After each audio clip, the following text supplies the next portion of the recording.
It's good to be here. My name is Kent Murawski. I want to start with a story. When I was 27 years old, I was set to go on a weekend of training for college ministry, which I was doing at the time. And instead of going on that weekend training, I fell down on the floor, I curled up in a ball, and I cried like a baby for what felt like 2 to 3 hours. I don't remember what my wife was doing at the time. I think she was just over me. I don't know, she's praying for me, like what's going on? I don't know what she was doing. I was in my own world. And there's a lot of backstory to what was happening at that point. I was not paying attention to the signs. I was not self-aware, for sure, at that age. And so what was going on is I had been working a full-time job with the county health department. My background's biology. I was also volunteering at my church as a youth pastor and a college pastor, and as the worship leader with my wife for a church of 400 people. And so I was working a lot, and I wasn't paying attention to the signs. And so I was anxious. You ever wake up at night and feel like you're about to crawl out of your skin, like that level anxious? Anybody ever experienced that? We can be honest here, right? I was feeling like that. I was down and depressed, which isn't my normal demeanor. And it wasn't just the overwork. I was a mess in so many areas of my life. So relationally, I was newly married, and I had an anger problem that I inherited from my father, but that I could no longer blame on my alcoholic father. And so I was trying to get that under wraps. I remember stupid stuff, some stupid, some not so stupid. But one time I went in the refrigerator. I was so angry at my wife. It wasn't her fault, it was me, but we were yelling. And I took a bottle of ketchup and I just started spraying it all over, that, like that level anger. So that was funny, but it wasn't funny when I punched holes in the wall.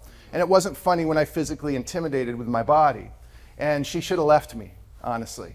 And she didn't. And 23 years later, we're still together. I'm very grateful for her. She's an amazing woman. That was my first bout with burnout.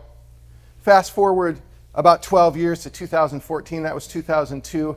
I'd gotten a lot of things were better in my life, but I was still struggling with some things. And by that time, we had moved to Cambridge, Massachusetts, to start a brand new church, and right smack between Harvard and MIT, so an easy little place in the Northeast. And so we're doing that, and the church isn't quite providing for us yet, so I have a part-time job as an urban youth worker in the city of Cambridge. I'm doing that. We're also trying to raise $35,000 to do a grand opening, because we never did that. Mike helped us on that campaign. We raised the money. We did that. And the most important part, I'm trying to be a good husband and a good father. And I could feel the burnout creeping on me again, because the one thing that I don't regret about burnout is this. I have this built-in alarm system now. And when I start getting close to going beyond my capacity, or other areas of my life are out of sync, I start with this anxiety will start creeping up on me, and I know that I need to pull back a little. So I'm really grateful for that. So that was happening. And I remember that Wednesday afternoon, I don't know why I remember it's Wednesday, but Wednesday afternoon I had a block of prayer time. That's some of my background. It's okay if that's not your background, but it's relevant to my story, so I want to share that with you. I have this prayer time scheduled where I just have a block of time to be with God. And but I also had a list, which wasn't my normal with God either. And there were all these questions that I needed answers to, like yesterday, like pressing stuff with all the things going on in my life. And so I get downstairs, I put some music on, it's like this live internet, like guy playing keyboard and, singing worship songs. I put the music on and I start praying through this list. And with every prayer that I'm praying, looking at the list, I'm getting more and more anxious. And I feel like I'm going to pop. I feel like I'm going to fall down on the floor again. And suddenly, something came over me. I laid down on the bed in our guest room. And at that very moment, I had this realization. It was like a reverberation in my soul. Kent, you don't have to understand everything going on in your life to have peace and rest. And you won't believe this, but at that very moment, the guy on the live internet stream starts singing this verse of scripture from Matthew 11, chapter 28. Come to me, all you who are heavy laden and burdened and weary, and I will give you rest. And something shifted in me at that moment. And I started putting together pieces that I had never put together before about how to live my life in such a way that it was from a place of peace and rest. Now, maybe you're burned out, maybe you're not, maybe you've been there before, maybe you haven't. But I think if we're honest, all of us feel a little bit frayed around the edges at some point, or we've experienced that. We know we're not ourselves. We're not living in sync. And it's like Bilbo Baggins. I'm a big Lord of the Rings fan. It's like Bilbo Baggins said in The Hobbit. He said, I feel thin, sort of stretched, like butter scraped over too much bread. Isn't that a wonderful description? Like, after carrying the ring of power for 60 years, that's how he felt. And we feel that way sometimes. Maybe it's because of our job. A lot of you I know come from corporate environments. Maybe a toxic environment, or you're not operating in your strengths that bring you joy, and those things kind of fray you at the edges, or you're not using enough of your passions and skills that really bring you that joy, or your unsustainable workload is killing you. That can happen to solopreneurs and entrepreneurs, right? In fact, they work way more than somebody in a corporate job, oftentimes, the research shows. And so maybe it's just an unsustainable workload. In your relationships, maybe we've heard a lot about relationships this week. Maybe your relationships aren't good. You're struggling with your spouse or your partner. Maybe your relationship with your kids or your friends. There's just relational tension, and nothing will exhaust you and deplete you emotionally like relational tension, right? Maybe as a mom or dad, you're struggling with the pressure that you're carrying at home. I know my first child, I felt so much pressure to provide. Like, how am I going to do that? It felt like an overwhelming responsibility holding that new baby in my arms. I have 3 kids now, 19, 17, and 10. Maybe you're physically unhealthy and it's leaving you exhausted and you're weary. Why are we so burned out in our culture? I already mentioned this. I think some of it is work. But I think if we're all honest, we know it's not just work-related. The people that write about burnout often just relate it to the workplace environment, but it's so much more than the workplace environment. Here's what I think. I think the world is moving at an unsustainable pace. It's like from one of my favorite movies, Brooks Hatlen from Shawshank Redemption. He went into jail when he was just a young man and cars had just been invented apparently. And when he got out at 80 years old, they were everywhere. And he's walking across the street and he almost gets hit. And he said, the world has just gotten itself in a big damn hurry. We're moving at an unsustainable pace. 24/7, we can scroll endless social media streams. We can fly anywhere we want in the world in 24 hours. We can open our computer or turn on the TV and have access to news or feeds 24 hours a day. We're moving at an unsustainable pace. Everybody's burned out, I feel like. It's moms, it's dads, it's teens, especially during COVID, and kids. My 3 children all struggle in different ways with anxiety, including my 10-year-old. What the hell is going on in our world right now? Do you ever just want it all to stop? Like have the Staples easy button and just stop for 1 minute. Everything just stop for a minute. I feel that way sometimes. It's not likely that the world's going to slow down anytime soon, but I'll tell you what is likely, or at least possible. We can find a different way of life. We can find a different rhythm to our lives. We can march to the tune of a different drumbeat if we choose. I want to give you the answer to that question, and I want to show you how to do it. But let me tell you what we don't need, first of all. At least for burnout, we don't need another tip, another trick, or another hack, because it's not going to work. When we hear things like eat better, sleep more, exercise, those are part of the equation, but they don't solve the problem. I heard Arthur Brooks, the human happiness professor, talking on a podcast, and he shared the difference between a complicated and a complex problem. He said, my dad was a biostatistician. He used to share this with us when we were kids. And he said, a complicated problem can be solved by computational formulas, by tech, by math.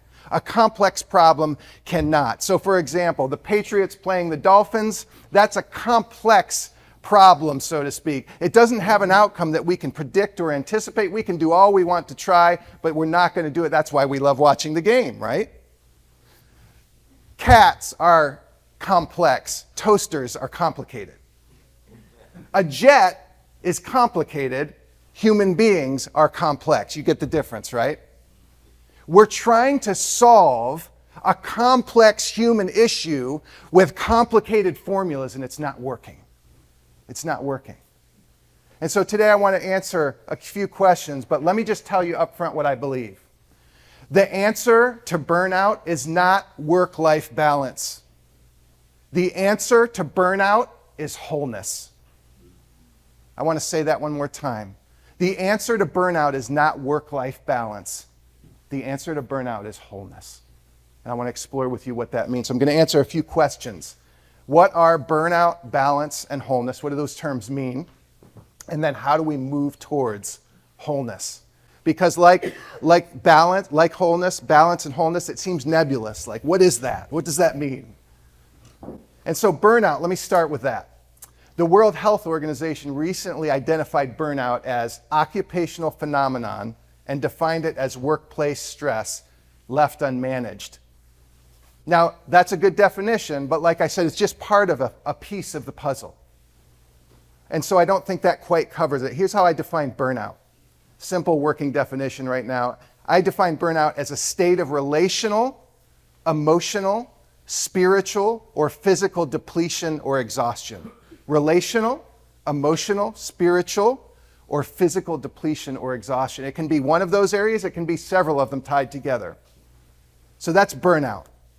What do I mean by when we say balance? I understand the term when we say work-life balance, but let me tell you why I think it's the wrong term. The word balance in and of itself means equilibrium. The word means equal, and when you picture balance, you see the scale, and you're constantly trying to balance the scale. And let me just tell you something, it's freaking exhausting. It's exhausting. It's the wrong word for the problem. Now, people will tell you, I think they got the concept right. Balance is not equal attention, but appropriate attention to the right thing. I believe that. It's the right concept. The problem is it's the wrong terminology. And as a speaker, as a writer, as someone who loves language, I think it's really important to define terms the right way. I know in our culture, in our day and age, we define terms whatever way we want sometimes. I'm guilty of it sometimes myself, for sure. But if we want clarity that leads to breakthrough, we got to start by defining it the right way. So balance. Furthermore, life is not equal. Let's just put it in a corporate context for a minute, because many of you come out of that. We work for 8 hours or more. We sleep for 8 hours, hopefully or ideally. And the other 8 hours, which is split up between morning and then when we get home from work, all the other stuff has to fit into there. Our physical health, our hobbies, our fun, our family, our relationships, all this stuff. It's anything but equal. Life is not equal. And so I get the concept is right, the word is wrong. Now, what is wholeness? It's an altogether different but more appropriate word. Okay? Wholeness doesn't imply equality. It implies completeness. It acknowledges that there are many things, important parts of our lives, but not equal parts of our lives. And so there's room to move within that. Now, what I'm really talking about, and don't tune out when I say this, okay? I'm talking about integrity. And we all know the typical version of integrity, which is, purity, blamelessness, moral character. Now, integrity is not less than those things, but it is more than those things. So when I say integrity, what do I mean? From the Latin word, it comes from the word integer, and it means to be complete, to be sound, to be whole, to be in harmony. I like to call it a state of wholeness. There's this ancient Hebrew word and concept that encapsulates what I'm talking about perfectly. You've probably heard it before. It's the word shalom. Anybody ever heard shalom before?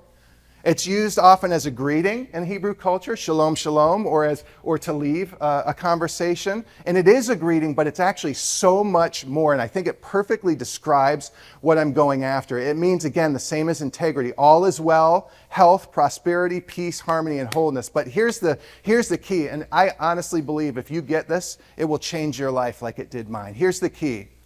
When shalom is used as a verb, here's what it means. This is so good. I'm going to write it. It's too good not to write. It's actions that lead to a state of wholeness.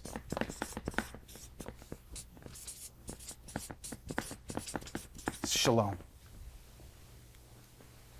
One author said it this way. He said, it's the way things ought to be. What are these actions that lead to the state of wholeness? That's where I want to spend my time, the rest of my time talking about, because I don't want to just give you great concepts. I want to give you handles to grab around to actually put this to work in your life. Now, this came out of, it's hard to condense it all because it's come out of 20 years of living. But I call it and I wrote this because I didn't want to take the time to do all the writing here. So I call it my rhythms of rest framework.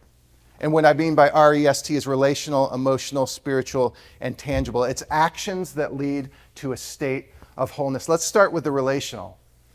We've heard so much of that in this gathering, and it's so important. It's so important. I like what Gary Smalley says. He's a popular relationships author. He says, life is relationships. The rest is just details. Isn't that good? Life is relationships. The rest is details. See, what I believe is healthy relationships, they give us wings. They help us to fly. They lift us up and help us be the people that we were meant to be. How many like Mr. Rogers? I like Mr. Rogers. I was a fan. At 70 years old, Mr. Rogers went to the Emmy Awards. And he was receiving another daytime Emmy among several that he'd already experienced. And he was also receiving the Lifetime Achievement Award for his show. And here's what he said that night. He said, all of us have special ones who loved us into being. Would you just take along with me 10 seconds to think of the people who have helped you become who you are? 10 seconds of silence. He lifted his wrist, he looked at the audience, he looked at his watch, and suddenly the giddy laughter stopped. They realized that Mr. Rogers on live television with all the stars in the room was asking them to take 10 seconds of silence to remember the people who loved them into being. After it happened, the author who wrote the article that the movie was based on said this. He said, jaws clenched, bosoms heaved, mascara ran, and tears fell upon the beglittered gathering like rain leaking down a crystal chandelier. I'm actually going to ask us to do that right now. I'm going to ask us to take 10 seconds to consider the people who made us who we are and think about them for a minute. And don't worry, I'll watch the time. Let's do it.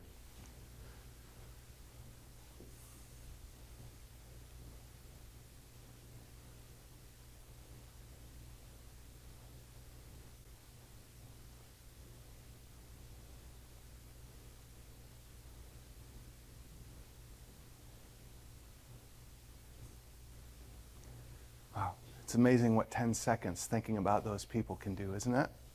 Just a small pause. Every significant thing, here's what I've noticed. Every significant thing in our lives, actually good or bad, is tied to a person or a relationship. Did you ever notice that? If we want to find wholeness, we've got to start here. What do I mean by that?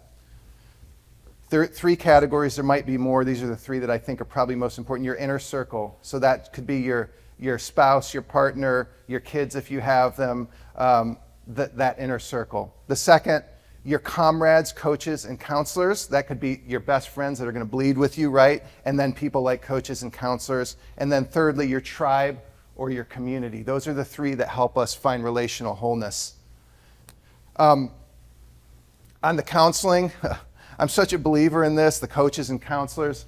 I currently have a counselor. I love it. I need it. I'm in a transition. It's been hard. It's been great to process with him. Me and my wife have had several bouts of marriage counseling over our 23 years. They've been so fruitful and helpful. My kids right now each have a counselor, my two kids. So you're probably saying, dude, you're messed up. Maybe, probably. But here's what I'm doing.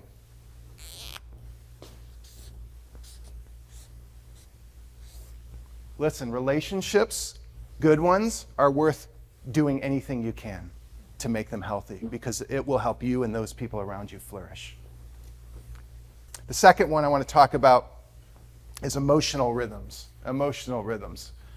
Now, if you come from a Christian circle like I did, emotions are often given very little emphasis, and you're often told to ignore them. Here's what I call emotions. Emotions and feelings are the dashboard of the soul. What do I mean by that? When you look at your car dashboard, especially in these digital dashboards, and a light pops on, a check engine light, a maintenance light, you pay attention to it, don't you? Your feelings are the same way. You can't always live by them and do exactly what they want you to do, but you had better well pay attention to them because they're trying to tell you something. It's like the check engine light going off. What are emotional rhythms? Now, this can be wide and varied, but here's 3 that I put. Feelings, your mind and your intellect, so that would be taking care of your mind. My grandmother did crossword puzzles till the day she died. At 92, she was as sharp as a tack. How are you reading? How are you learning? Doing all that sort of stuff. And then will, volition, or choice. We have choice overload, don't we? We go to the grocery store, it's no longer 2 or 3 items, it's 10 or 15, and you go to the internet, it's thousands. It's debilitating sometimes. Choice overload, so your will, your volition, your choices. Here's how I would encourage you to start. If feelings are hard for you or emotions are hard for you, start by keeping a journal and ask this simple question. What's one way I felt today and why? I'll give you a step 2 in that. If you have a partner, a best friend you could call on the phone, whatever, call them and ask each other that question. What's one way you felt today and why? And don't just say fine. My wife says fine. She loves the word fine. I'm like, honey, I love you so much. Can you please try a different word? Because I have trouble wrapping my mind around fine. It's a great way to start. Let me give you one more way to replenish emotionally that I never caught until I started doing it. Go have fun. Your emotional life is one of the hardest things to replenish when it gets depleted. And what I noticed is having fun will replenish your emotional tank. Have fun. I have fun more than this, but I schedule at least one fun thing per month. I'm like, God darn it, I'm going to get one at least. The 3rd rhythm is spiritual rhythms. Spiritual rhythms. Now, depending on how you parse this can be a faith or it can be a philosophy of life. If you're not a person of faith, it's really important, either way, to have a robust philosophy of life. Like you need something deeper to anchor yourself in. Even if it's not religious, find a philosophy of life that works for you and anchor yourself in it, ground yourself in it. The author of Psalms said it this way. He said, he is like a tree planted by the streams of water that yields its fruit in season, and its leaf does not wither. In all that he does, he prospers. Who is he? He who meditates. That's one of the qualifications. Now, you can meditate a lot of different ways. Christian meditation is different from Buddhist meditation. We know all those things, but it's he who meditates. See, we need spiritual practices and disciplines or philosophy of life practices that anchor us and help us flourish. You guys probably heard of Charles Duhigg. He wrote The Power of Habit, a little more technical than Atomic Habits, but he came up with this thing called a keystone habit, or noticed it in his research. And a keystone habit is one of those habits that drives a bunch of other habits. So if you get this one, it will drive a lot of other good habits. And one of the habits that he gives is meditation. So call it prayer, call it meditation, whatever you want, but it's a keystone habit. So what are 3 spiritual rhythms that we got to get our heart around? Identity and purpose, that's a big one. We don't have time to go into it today. Rest and Sabbath, and then spiritual practices, disciplines, or things that ground you. So 2 of the ones that have been huge in my life are the daily rhythm, getting up, spending time in the scriptures, praying, that sort of thing. And then this one is huge, rest and Sabbath. You know what Sabbath means? Shabbat, all that it really means? It means to cease or to stop. Stop for one day, 24 hours, being productive. Don't check your email. Don't do work stuff. Don't have work calls. 24. This saved my life. It saved my life if we can learn to stop for 24 hours. The final one is tangible rhythms. This is things like, I say tangible because they're things that lead to tangible outcomes. Job or vocation is connected to our finances as well. Service and mission, serving people that can do nothing for you in return. And then physical health, eat, sleep, and exercise. That's the tangible rhythms. Now, Why is this important? Because we live in a real world. We have real bodies, and they're tangible, and they mean something. Now, what's the application here? Maybe you need a career shift or a change. Maybe you're not using enough of your gifts that just give you joy. That's why I'm moving from pastoring the last few years into something new, because I was bored with it. I was not using the things that bring me joy on a daily basis. Maybe it's tied to money. If you don't have enough money, you feel stressed, don't you? You feel anxious. Maybe it's serving others in some direct way that has no benefit to you. Could be your local food bank, whatever that is. And then your physical health, I mean, we know this. Eat, sleep, exercise, right? We get that. See, the answer to burnout isn't balance, it's wholeness. Here's what happens. If we have just one of these areas, now here's what I used to think when I was young. If I just had this area down, all the others would take care of themselves. Until I found myself curled up on the floor like a baby crying for 2 hours. And what I learned was, when one piece of the pie is missing, if just one is missing, we're probably going to be frayed at the edges. If two are missing, we're either going to burn out or we're close to burnout. If three are missing, you will burn out, I guarantee it. Why? Because we're complex beings and we're striving towards wholeness. Here, I'm going to end with this. I'm going to show you how to do this now, just real quickly. If you want to know where to start, pick the area of pain. Pick one of these areas where you have the most pain. C.S. Lewis said these words. He said, God whispers in our pleasures and he shouts in our pain. Pain is a megaphone to rouse a deaf world. If you want to know where to start pick an area. I can tell you the areas where I'm working on right now where are pain points. Now, I don't want you to pick 4. I know it's tribe and community for me. God's working on vulnerability with me. On this one, it's pretty good, but I'm revamping this. And on this one, it's this, because that's the pain point. But here's what you do. Pick the one where there's the most pain and just start there. See, when we look at this, we know that that's a lot of stuff, right? And we can't start by doing all these things at once. James Clear taught us that so well in Atomic Habits, identity-based habits. Start with who you want to be, and then what do those people do, and then you'll get the outcome of that. So for example, I don't want to run a marathon as the goal. I'm a runner. What do runners do? And then whether or not I run a marathon is irrelevant because I'm now a runner. So I want you to do this, and I'm going to end with this. Pick one of these things right now, and in the next 24 to 48 hours, I want you to take one action-oriented step, actions that lead to wholeness. It could be just scheduling a time to think about this deeper. It can be as easy as that. But write down one thing and do an action in the next 24 to 48 hours. I want to end with this. Burnout is real, but it doesn't have to be your story. And balance, at least in the concept of the word, is not the answer. Wholeness and rhythms are. I really believe that if we start to approach this issue as complex human beings that are whole, we will start to move towards a place of wholeness. I really appreciate you being here today and listening to my talk, and thank you so much.